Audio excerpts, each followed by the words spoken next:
Psychopathic offenders may be rapists, child molesters, sadists, or any type of sex offender. They may not even be sex offenders, but engage in other forms of criminal or exploitive behavior instead. The hallmark of psychopathy is that the person doesn't have a problem in one area, such as sex, but has a pervasive lack of responsibility as well as a lack of attachment to other people. In this next section, Robert describes behavior that puts him in the category of power and controlled rapist, but doesn't necessarily tell us his problems are pervasive and that he has no capacity for attachment. That will come later. Yeah, it was power and control. I was grooming her from the age of, it started at about the age of 1. When I was the punisher, I was the one who decided punishment over the children. I was the one who spanked the children. I was the one who punished the children. And if I seen the children doing anything wrong, even bickering and arguing amongst themselves, I would whip them and tell them, you know, just kids playing. I would tell myself, well, she's not going to be like that. She is going to be the perfect mate. And I told myself that. And I didn't molest her then. The perfect mate. The perfect So you were... mate. I was grooming her to fit me.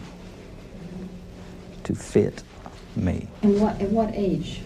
I started at about a year. I started grooming her, whooping her, and telling her this, to do this, not do that. Then when I molested her at 18 months old.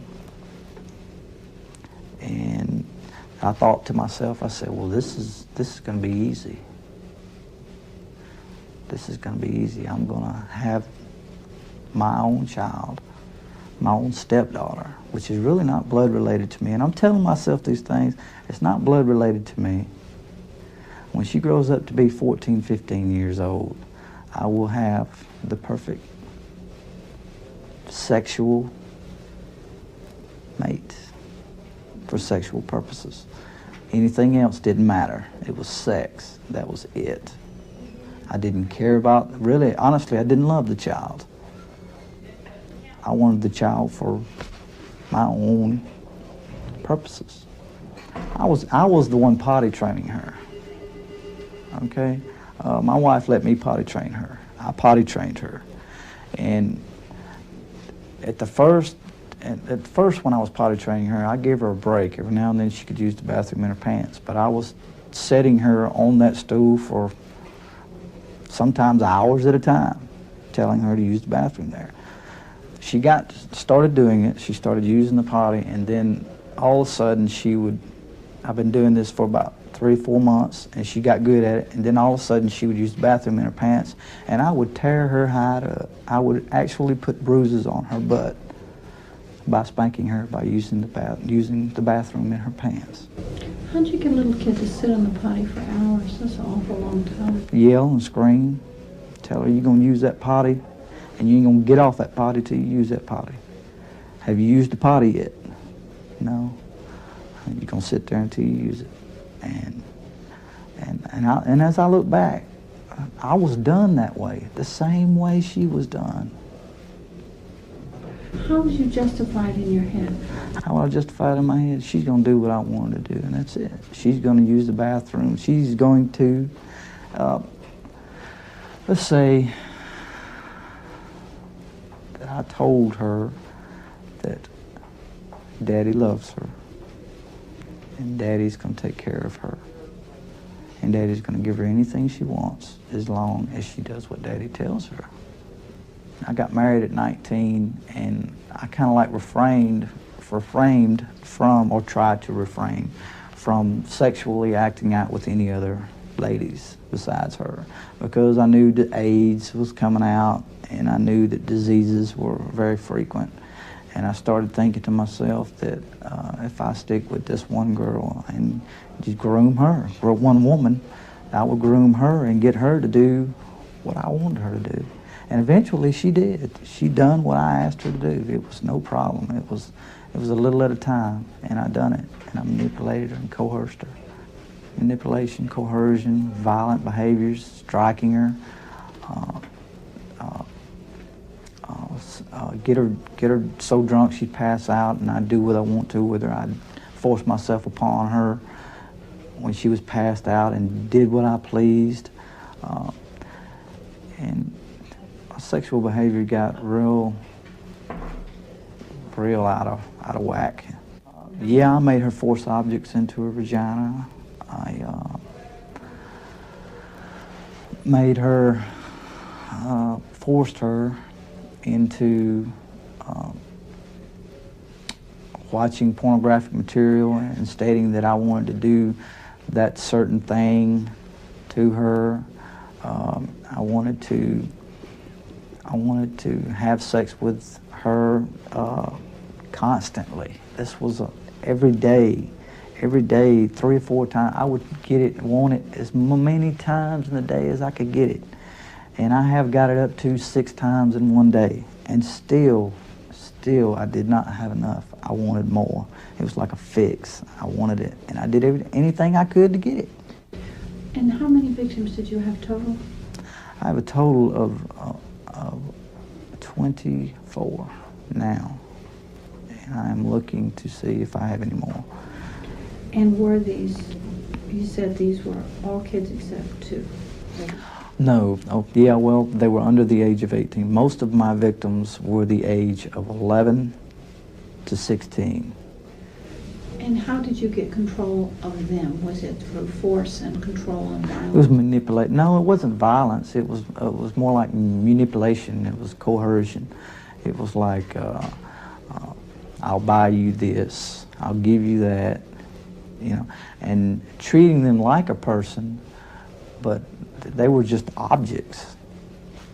They were just objects. I was doing anything in my power to get them to give sex up, to give it up. And that's what I used to tell them. I said, give it up, you know. After I would have done, say, groomed them up, and then and they would comply. I would buy them beer, get them drunk, get them high, get them, any way that I could manipulate a woman or a girl, a child into having sex, I would do it. In this section, you will see the lack of attachment to anyone that suggests Robert is not only a power and control sex offender, he is quite psychopathic as well.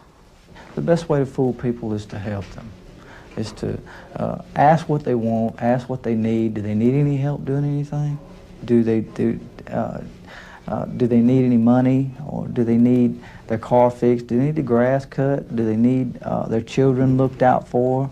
Do they need a job? Do they need anything to get them to think that I am a decent person and want to help? Trust me, I will help. And overall, that was a flat-out lie. Why do you think makes people so trusting? What do you mean, as far as trusting? Trusting you. Trusting me? Because to trust me, I thought that I could be trusted to a certain extent. But behind their back, no. I would take things from them, steal from them, scope out things that I could steal, just see what I could get out of somebody, just get what I wanted. That's what I wanted. I see something I want, to get somebody to trust me. Like, say if I was to go over and cut this person's grass, fix his car, loan him some money, and then and if I see something I want, like he's got a nice stereo, then, and I would set it up. I would say, hey, well, he's not home at such and such a time. That'd be the perfect time to go get me a stereo. So I would say, hey, he's gone. I know exactly how to get in through the back way. I'll even go into his house and open a window so I can come in here tomorrow or steal his stereo. I was looking out for number one, for me. I didn't have any empathy for anybody else because it seemed to me nobody had any empathy for me. I wasn't going to give anybody any empathy who didn't give it to me. And that was it. That was bottom line. You don't... I didn't have people cry for me or tell me, ask me if I needed anything. Then, you know, I wouldn't use any empathy. I would fake it. Now, fake empathy, like saying, I know how you feel. I've been in that situation before. I've done that, and it didn't turn out all that hot. And I would fake it, but there wasn't no empathy there. That was just a show. That was just to tell. That was just to get the person to say, well, hey, you know, it seems like he's pretty good fellow.